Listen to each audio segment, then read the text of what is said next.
Sandy. Hi, it's Dave. Hi, it's Kirk. Welcome to the A.D.K rock and metal channel. Today's video, we're going to go check out some Pantera. Ooh.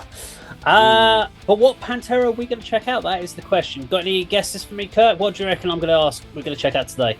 Can we listen to some of their early embarrassing glam rock? We can indeed. Yes, indeed. I've always avoided it, so I've never heard like. I'm not going to go Jackson back the as Jungle far. I'm not going to go back to their original singer. We are going to still stick with the Phil Anselmo era. So we're going to go back to the pre-Cowboys from Hell album, Power Metal.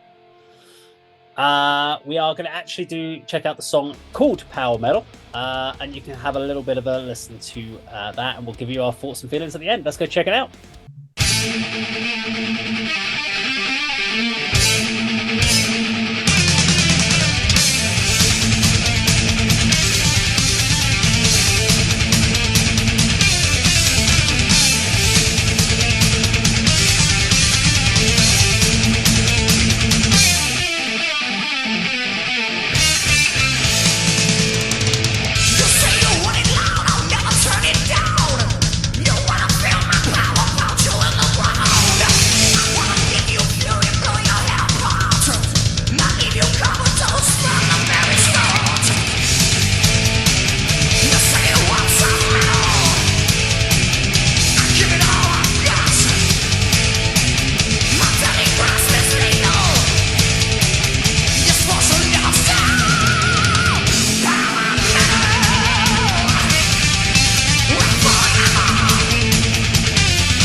Pantera Power Metal. Love that shit. Right. Andy, over to you, mate.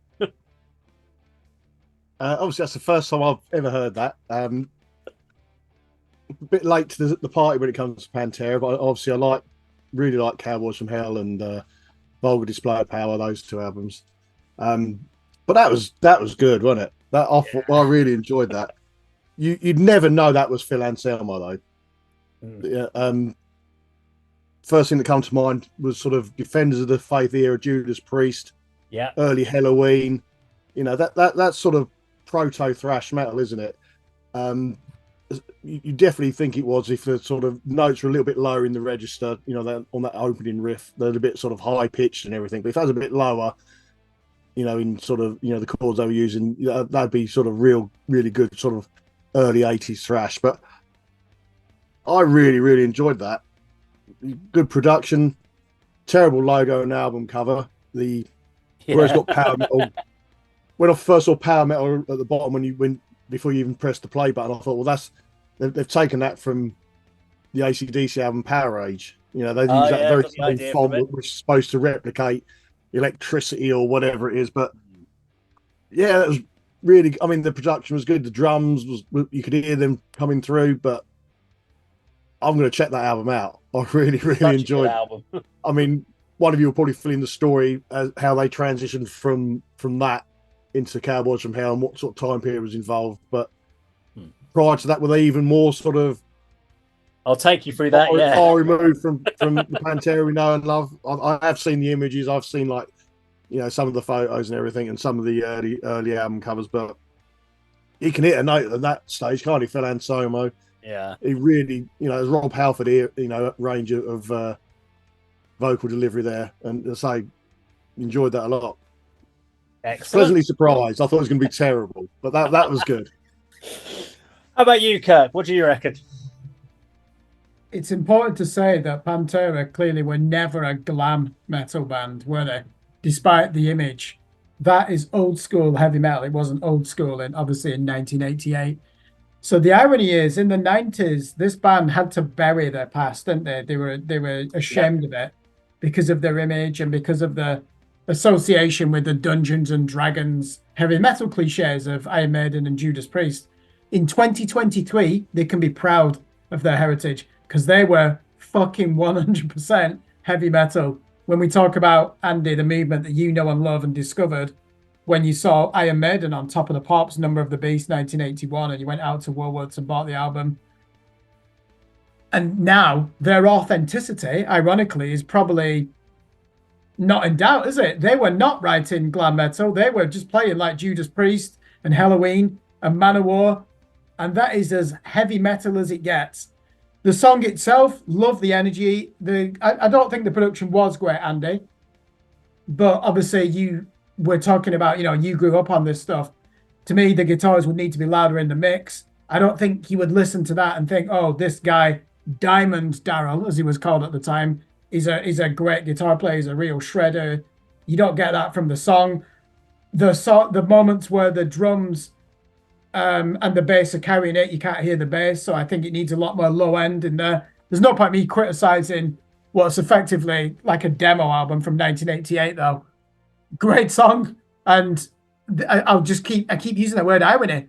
If anything, I think this actually enhances the credentials now of Pantera because they were defenders of the faith in the 1980s. They were playing Judas Priest heavy metal. They were never a fucking glam metal, Poison, Bon Jovi type band, even if they looked like that. They were always playing the true heavy metal influenced by the new wave of British heavy metal. Obviously, I prefer the stuff from Cowboys from Hell onwards, but I think now that just makes them, that just gives them even more credibility. And we would never have said that in 1998. No. I mean, I think so. If you go to the album before this, you had the previous single was a guy called Terry Glaze. You have Metal Magic, Projects in the Jungle, and I Am the Night. They are a lot more cheesier. There was elements of more like Motley Crue style. You could still hear like Daryl Abbott's guitar style, but they were not as frantic, so they weren't as fresh. Whereas on this one, you definitely got more of the fresh vibe.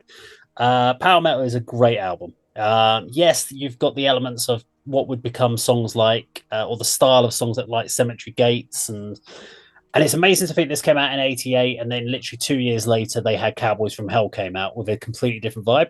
But I think the important thing to understand about this is I don't know if it was only a couple of weeks or it wasn't very long before this album went into record was when Phil Anselmo joined the band. So he literally joined the band. They go, we've got all these songs written. We're going to go record an album. And he literally had to write the lyrics at the time of recording.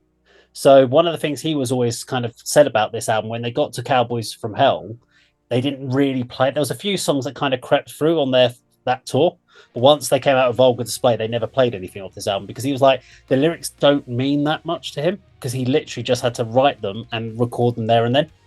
And I think that's one of those elements. Yes, Judas Priest is probably a big influence of this in the vocal style. I mean, there's great songs like Hard Ride is more of a kind of classic hard rock style of song. Frozen. We were okay. You had Frozen from our side of it. Okay. Yeah. So I don't know what someone's internet went on that one, but I would just say power metal is a must for everyone if you really liked, for me, Cowboys from Hell and the elements of like Cemetery Gates when he goes high on that, you gotta go check out power metal. And like you could just hear the stylizations of the Abbott brothers on here, and you can see what came of the rest of their journey. But great album, great song, thoroughly enjoyable. Nothing more to say on it. Dave, can I just before we wrap it up? It's interesting what you say. 1988, there's another band where a singer comes in with 6 weeks before they go into the studio. Faith No More, Mike Patton. These are not his songs. He's got to do the same. No, it's true. So the real thing, 1988, he goes in there and look at what he does to that album. And then, but look at the first album of Faith No More, and Mike Patton is writing some of the songs like Angel Dust. What a difference between the real thing and Angel Dust. Look at the difference between power metal and Cowboys from Hell. You know, so you've got these singers coming in, discover themselves. They're only young. Phil Anselmo was 19 when he joined Pantera. Mike Patton was 19 when he joined Faith No More. When they got the chance to actually write with the rest of the band 2 years later, you see a massive difference in performance, don't you? True. Well, there you go. Good insight there from Kirk. Now, if you enjoyed our video today, please do like, share, and subscribe. And we'll see you on the video sometime very soon. Take care.